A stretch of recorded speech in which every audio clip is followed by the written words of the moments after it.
ശ്രീ ദിനുവയിൽ ജൻസി പ്രക്ഷോഭങ്ങൾ പല ഇടങ്ങളിൽ നമ്മൾ കണ്ടിട്ടുണ്ട്. നമ്മുടെ തൊട്ടയൽ രാജ്യങ്ങളിൽ ബംഗ്ലാദേശിലും നേപ്പാളിലും കണ്ടിട്ടുണ്ട്. ഇന്ത്യയിലെ ജൻസി തെരുവിലിറങ്ങുകയാണ്. അതിൽ വ്യത്യസ്ത രാഷ്ട്രീയ ധാരകളുണ്ട്. നമ്മൾ ഇന്ന് ജയ് ഭീം കേട്ടു, അംബേദ്കറുടെ ചിത്രങ്ങൾ കണ്ടു, ഇൻക്വിലാബ് സിന്ദാബാദ് കേട്ടു, വന്ദേ മാതരം കേട്ടു. വിദ്യാർത്ഥികളെ സംബന്ധിച്ച്, യുവാക്കളെ സംബന്ധിച്ച് അവർ ഈ അവസ്ഥയിൽ അസ്വസ്ഥരാണ്. അവരുടെ അസ്വസ്ഥത പ്രകടിപ്പിക്കുക എന്നുള്ളതാണ് അവരെ സംബന്ധിച്ച് ഏറ്റവും പ്രധാനപ്പെട്ട കാര്യം. ഇപ്പോഴത്തെ സിസ്റ്റം അക്കൗണ്ടബിൾ ആകണമെന്ന് അവർ നിർബന്ധം പിടിക്കുന്നു. ഇതിന്റെ ഒരു പൊളിറ്റിക്സ് ദിനു എങ്ങനെ മനസ്സിലാക്കും?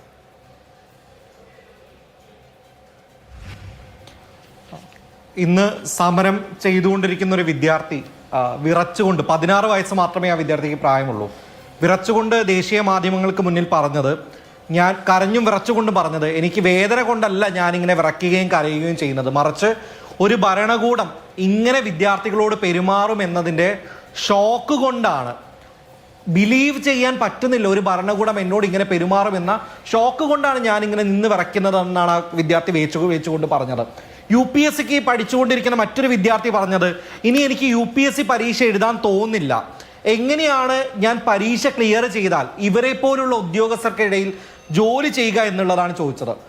സമാനമായിട്ട് മറ്റൊരു വിദ്യാർത്ഥി പറഞ്ഞിട്ടുണ്ടായിരുന്നത്, ഞങ്ങൾ ആവശ്യപ്പെട്ടത് നല്ല വിദ്യാഭ്യാസത്തിന് വേണ്ടി മാത്രമാണ്, എന്തുകൊണ്ടാണ് തീവ്രവാദികളോട് എന്ന പോലെ ഞങ്ങളോട് പെരുമാറുന്നത് എന്നുള്ളതാണ്. ഒരു ഭരണകൂടം വിദ്യാഭ്യാസ സംരക്ഷണത്തിനായി സമാധാനപരമായി സമരം ചെയ്യുന്ന വിദ്യാർത്ഥികൾക്ക് നേരെ ലാത്തിചാർജും കണ്ണീർവാദവും തോക്കും കൊണ്ട് മറുപടി പറയുന്ന സമയത്ത് ഈ ഭരണകൂടമാണ് യഥാർത്ഥത്തിൽ രാജ്യദ്രോഹികളായിട്ട് മാറുന്നത്. നാളത്തെ ഉന്നത വിദ്യാഭ്യാസം നേടേണ്ട മനുഷ്യരെ ഇങ്ങനെ തെരുവിലിട്ട് തല്ലിച്ചതയ്ക്കുന്ന സമയത്ത് ഭീകരവാദികൾ ഇരിക്കുന്നത് യഥാർത്ഥത്തിൽ ഭരണകൂടത്തിന്റെ ഭാഗമായിട്ടാണ് എന്നുള്ളത് തന്നെയാണ് പറയാനുള്ളത്. നേരത്തെ BJP പ്രതിനിധി പറയുകയുണ്ടായിട്ടുണ്ടായിരുന്നു, പാർലമെന്റ് മന്ദിരത്തിന്റെ ഭാഗത്തേക്ക് കയറുമ്പോഴുള്ള സെക്യൂരിറ്റി പ്രശ്നമാണ് ഇതെന്നുള്ളത്. ഏത് സെക്യൂരിറ്റി പ്രശ്നത്തിന്റെ പേരിലാണ് ഫാർമേഴ്സ് സമരത്തിന് നേരെ വലിയ രീതിയിൽ അടിച്ചമർത്തലുകൾ ഉണ്ടായത്?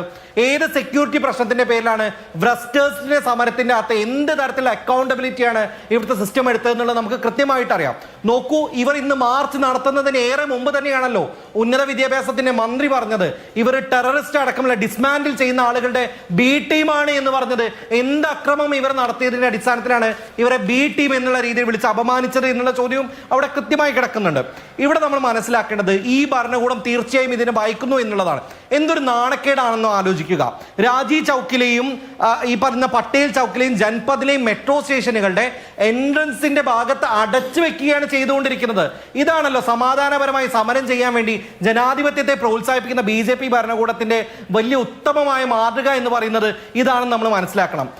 3 മണിക്കൂർ, 1.5 മണിക്കൂർ തൊട്ട് 2 മണിക്കൂർ വീതമാണ് സമര നേതാവിനെ അനീഷിന്റെ വീട്ടിൽ NCPയുടെ സ്പോക്ക് പേഴ്സന്റെ വീട്ടിൽ വസ്ത്രം മാറാൻ പോയ സമയത്ത് സോനം വാങ്ചൂക്കിനെ മാറ്റുന്ന സമയത്ത് ഡീറ്റെയിൻ ചെയ്ത് വെച്ചിട്ടുള്ളത്.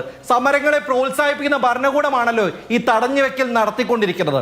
നോക്കൂ, നമ്മൾ രാംജി റാവു സ്പീക്കിംഗ് എന്ന് പറയുന്ന സിനിമയിൽ കാണുന്ന കമ്പിളിപ്പുതപ്പ് എന്നുള്ള പദമല്ല ഇവിടെ കമ്പിളിപ്പുതപ്പായി ഇവർ ഉപയോഗിക്കുന്നത്. ഏതെങ്കിലും ദേശീയ ഗെയിം ഇന്ത്യയിലേക്ക് വരുന്ന സമയത്ത് മറച്ചു വെച്ചുകൊണ്ട് ഇവിടുത്തെ സ്ലമ്മുകളെ മറച്ചു വെക്കുന്നതിന് സമാനമായിക്കൊണ്ടാണ് പുതപ്പ് ഉപയോഗിച്ചുകൊണ്ട് നാണം കെട്ട രീതിയിൽ മാർക്സാസെ അവാർഡ് ജേതാവായ ഒരാളെ കൊണ്ടുപോയിട്ടുള്ളത്. ഈ പുതപ്പ് ഉപയോഗിക്കാൻ വേണ്ടി ഏത് കോടതിയുടെ ഇന്ററി മോഡലാണ് ഉള്ളത് എന്നുള്ളത് കൂടി ഇവർ വ്യക്തമാക്കേണ്ടതുണ്ട്. ഇവരാണ് സമരത്തിന്റെ രാഷ്ട്രീയത്തെ കുറിച്ച് നിരന്തരം സംസാരിച്ചു കൊണ്ടിരിക്കുന്നത്. ഇവിടെയുള്ള വളരെ രൂക്ഷമായ ഒരു പ്രശ്നം എന്ന് പറഞ്ഞു കഴിഞ്ഞാൽ, NTA പോലുള്ള ഒരു ബോഡി 1860 സൊസൈറ്റീസ് രജിസ്ട്രേഷൻ ആക്ട് പ്രകാരം രജിസ്റ്റർ ചെയ്യപ്പെട്ട ഒരു ബോഡിയാണ്. ഏത് സമയത്തും അതിനാവശ്യമായ അമെൻമെന്റുകൾ വരുത്താം. സ്റ്റാറ്റ്യൂട്ടറി ആയിട്ടുള്ള ഒരു ബോഡിയല്ല ഇന്ത്യയിലെ ലക്ഷക്കണക്കിന് വിദ്യാർത്ഥികളുടെ ഭാവി നിർണ്ണയിക്കുന്ന